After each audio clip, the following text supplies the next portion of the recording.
Alright, good morning mga ka-Navy. Welcome sa oras ng Mandaragat at Mandirigma. And of course, this morning, kasama natin ngayon si Rear Admiral Roy Vincent T. Trinidad, Philippine Navy, the Naval Inspector General. Sir, good morning sir, and of course, welcome sa ating program, the oras ng Mandaragat at Mandirigma. We are happy to have you here sir, and of course, together with me is... Participan journalist April Quinones, sir. Good morning, Brian. Good morning, April. Good morning, sir. Our first question for you, sir, is as the Naval Inspector General of the Philippine Navy, what tips or steps can you share with our units to prepare for the annual general inspection of a given command? And how is comprehensive coverage of all necessary areas ensured? Yun. Bago ang lahat, Brian and April, nais ko munang batiin yung ating mga taga-subaybay ng oras ng Mandaragat. Magandang umaga sa lahat. Kape muna tayo dyan. Kung nasaan man kayo sa buong kapuluan.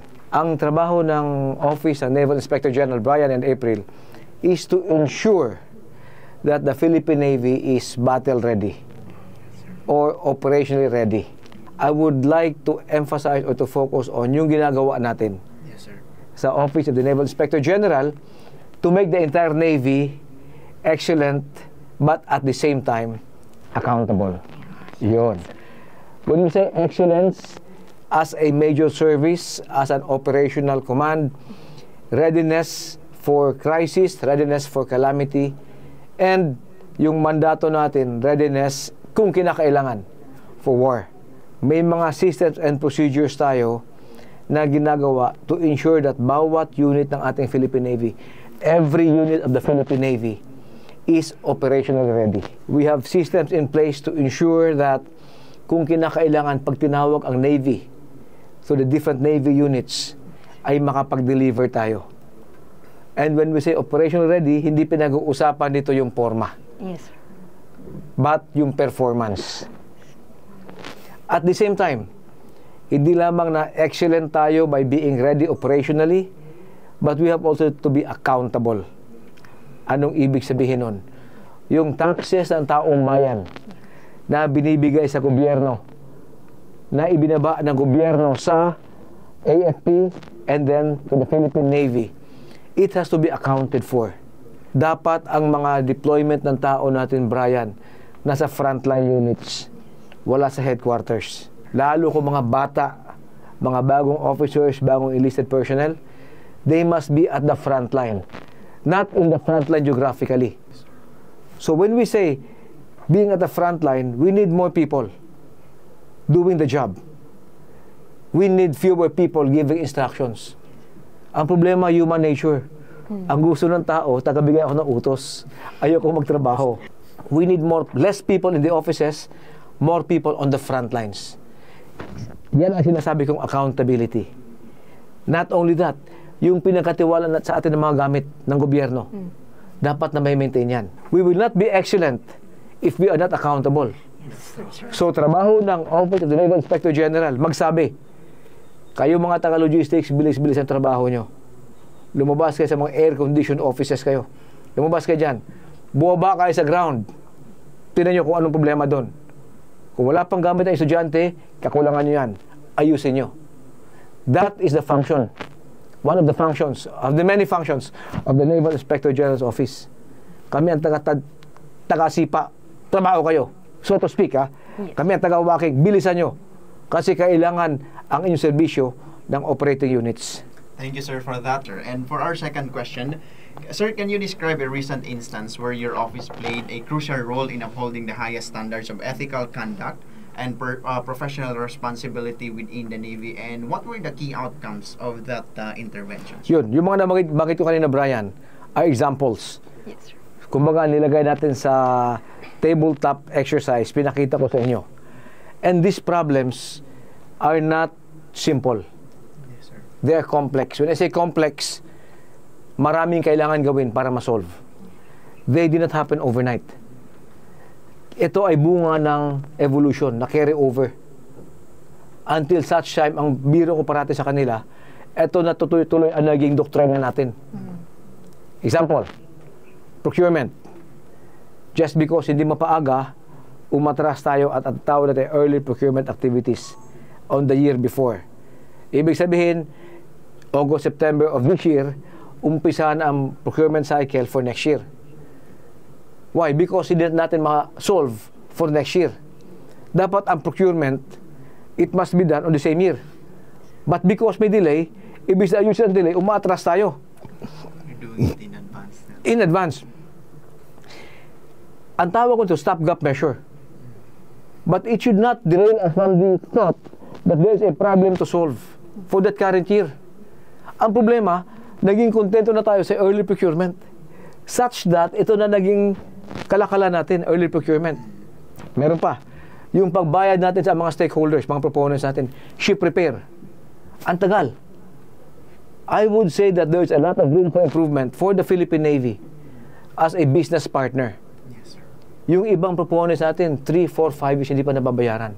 Nakakahiya.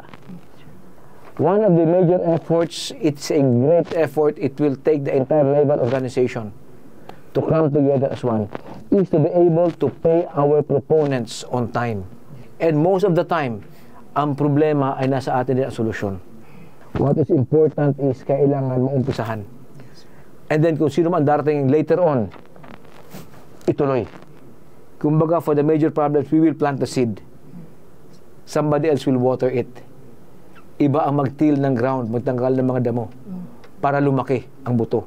At ang makinabang, hindi lamang ang Philippine Navy, but ang buong bayan. Yes, sir. Thank you so much, sir. And it only shows that your office is really dedicated in upholding the high standards of ethical conduct, sir. And for our last question, sir, is what are the most significant challenges your office faces in ensuring accountability and transparency within the Philippine Navy? And what innovative strategies are being employed to address these challenges effectively? Ang importante dito, ang bigger challenge is the human factor. Yes. Tayo mismo. Because every individual is a part of the organization. Yes, sir. The behavior of the organization is actually the behavior of the individual. That's true, sir. Attitude, the behavior of the individual is reflected or magnified in the organization. That's true, sir. May tinatawag tayong comfort zone. When the individual has hit his comfort zone, the unit will hit its comfort zone. Ergo, the Philippine Navy will hit its comfort zone. What do I mean by that? Okay na tayo. Huwag na tayo magpakahirap. Wala na extra effort. Hindi po pwede yun. Bakit? Crisis will come anytime. Conflict will come anytime. We have to be ready. Kung sa crisis pa lang ay kulang tayo, how much more sa conflict? Now, if every member of the naval organization will go the extra step, edi mas maganda yung ating organization. But it will mean that we are bringing everybody out of our own comfort zones. It will mean that everybody will be burning the midnight candle, ika nga. Magtatrabaho tayo. But we owe it to the Filipino people na dapat magtrabaho tayo. Yes, sir. Huwag tayong makontento na may dapat pa tayong gawin at nagpahinga na tayo. May kasabihan tayo in closing, kasi last question mo to April eh. Yes, sir. May kasabihan tayo, tired men run the nation. Tired men, sleepy men run the nation. Men who are uncomfortable, men who lack sleep, men who are tired. Bakit? Nagtatrabaho sila. Enough of the men and women na sapat ang tulog, kulang sa trabaho. Ika nga. Di ba? That's right. My point. The Filipino people demand of us. Bakit? Binibigyan tayo ng suporta. Yes, sir. It is part of the social contract.